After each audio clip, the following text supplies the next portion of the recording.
A bombshell House Intelligence Committee report exposes extensive abuse of the FISA court and warrant system, and it could be the biggest scandal involving Washington in our lifetimes. Details coming up, and I want you to be able to weigh in on all this on the phones. That's coming up, too.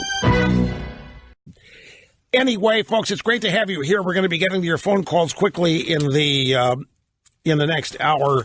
The next segment here, as I know you want to weigh in all this, and some of you have questions and comments as well.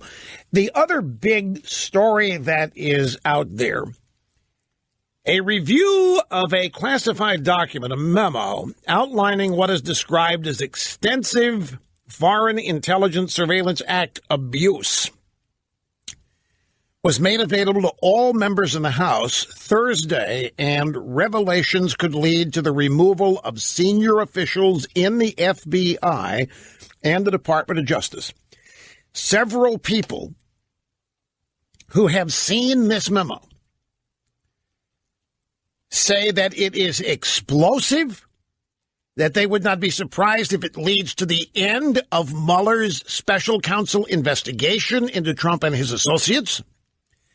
The House Intelligence Committee passed the motion along party lines Thursday to make the classified report alleging extensive FISA abuse related to this Trump dossier, make it available to all House members. And it was, and they've all read it. They've all seen it. It's just a 2 or 3 page memo. It's not extensive. Some members of the House viewed the document in a secure room on Thursday. Now, here's the thing. It's a 4-page memo is what it is. And have you realized none of it has leaked? What do you mean you can't figure out why not? Oh, you want why our people aren't leaking it. Well, the reason the Democrats aren't leaking it is because it doesn't help them to leak it. The Democrats in the deep state, various cabinet level and intelligence level positions, they were leaking like a sieve, and so was Bannon. There's so many people leaking during the entire first year of the Trump administration.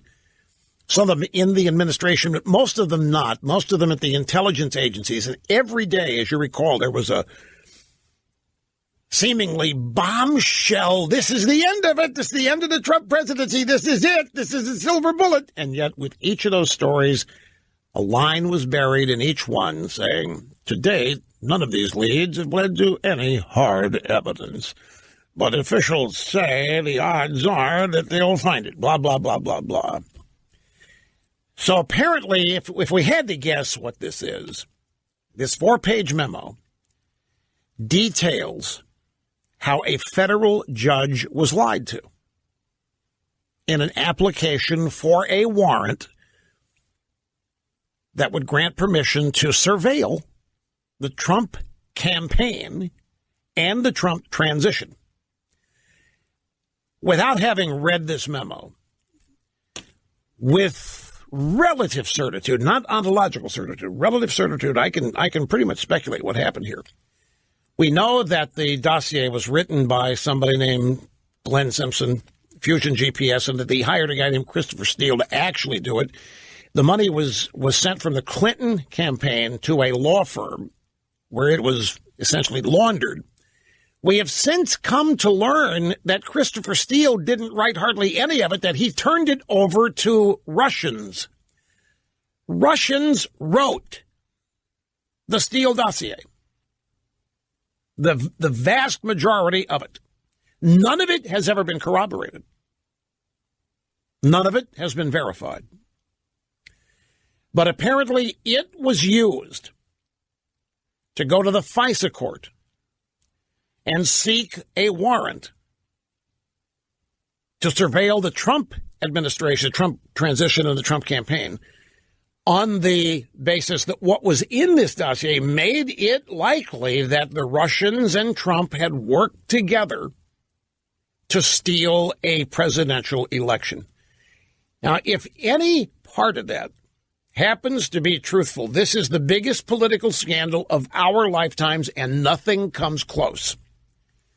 for something that was written as a campaign opposition research document to then be passed off and lied about as legitimately secured and obtained intelligence by the FBI and by the CIA and by other American intelligence agencies, if it was nothing more than a series of political attacks created by one presidential candidate against another, and it was used to go to this secret FISA court and get a warrant to spy on the other presidential candidate and his operation,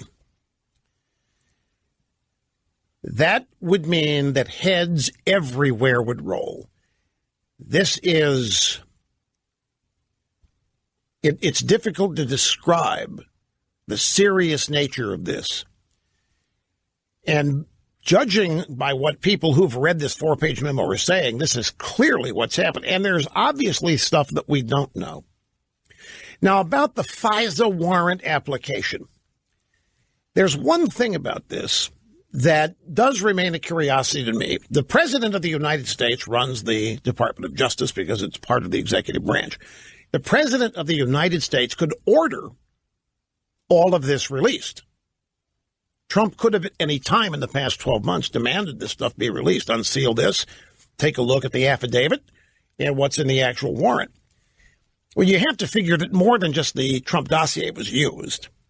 If you go back and you look at the texts between Peter Strzok and his paramour, Lisa Page, and some of the other communications going on between people at the FBI, like Daniel Orr and his wife who was working at Fusion GPS. I mean, the tentacles of this thing are deep and they are tangled. But it is clear that they were collecting information on Trump that's maybe more wide-ranging than just the dossier. Now, what are these people? What did they believe? What got them started on this? What made them create the dossier? What did they feel it was necessary to use the dossier? They had to get rid of Trump. They just had to. We couldn't put up with this guy's so unqualified. He's unfit. On the basis of what did they do all this? They did it on the basis that this guy simply doesn't have what it takes to be president. He doesn't have the morality. He doesn't have the education, doesn't have the intelligence. He doesn't have the deportment, doesn't have the mannerisms. He doesn't have any of the human characteristics that qualify for what we want in a president. In other words, the guy is human debris. In their world, Donald Trump is scum. Donald Trump is the bottom of the barrel. And what if they were collecting data on that aspect of their belief of Trump, in addition to the Trump dossier? In other words, what if there's all kinds of stuff in this warrant application that attack Trump's character and attack his honesty and his credibility and his finance? Who knows? These people probably threw the kitchen sink in this warrant application. And I'm thinking that this may be one reason Trump doesn't want it seen, because of all the other stuff that is perhaps in the application. Everybody knows, or a lot of people by now know, that the Trump dossier is bogus. In fact, the Mueller investigation is not even relying on it. The Mueller investigation has, I'm convinced, dropped collusion. They're not even looking. They're looking at obstruction. They're looking at Trump obstructing justice, anti-constitution. They're looking at Trump finances. They're looking at any number of things that would disqualify Trump on a human qualification level. I think this collusion or conspiracy between Trump and Russia has bombed out. There's nothing to it. But these members of Congress have now seen it, and they are talking about it. And they are now lobbying for a public release of this memo on abuses of the FISA system. Steve King is one who has tweeted, I have read the memo. He's a Republican from Iowa. I've read the memo. The sickening reality has set in. I no longer hold out hope that there is an innocent explanation for the information the public has seen. I have long said it is worse than Watergate, and it was. Another tweet, and this is from Lee Zeldin, a Republican from New York's 1st Congressional District. The classified report compiled by House Intelligence is deeply troubling and raises serious questions about the upper echelon of the Obama DOJ and Comey's FBI as it relates to the so-called collusion investigation. Just read the classified doc on FISA abuse. I'm calling for its immediate public release with relevant source material. The public must have access as soon as possible. Releasing this information does not compromise good sources and methods. It reveals the Fed's reliance on bad sources and methods. I'll tell you what it reveals. And this is a question that they're all going to have to deal with. What it reveals, I'm guessing, it's an educated guess, what it reveals is the culpability of Barack Obama himself in all of this. What it reveals is the involvement of Barack Obama in all of this. And the question is going to be, do we want, these people are going to ask themselves, do we want to totally destroy the faith the American people have in our institutions by informing them what happened with Obama's involvement or people very close to him?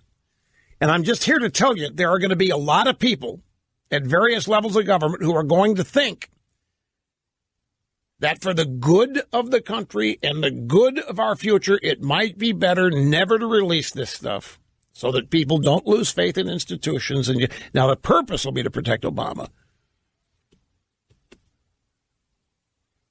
And I still think this is only the tip of the iceberg. The Steele dossier, the Trump dossier, and all these other things, the efforts that have been made here to get rid of Trump, I think it's still only the tip of the iceberg. I think we have lived through one of the biggest scandals that we haven't even get our arms around yet. Time will tell whether we learn the true extent of it. Take a break now. We'll come back and get started with you on the phones. I know some of you think I'm crazy that there would be those who want to protect the Obama reputation and the presidency by not revealing his culpability. Let me ask you a question. Very quick question. If the United States government learned without doubt that the sun was going to burn out in 5 years, would they announce it?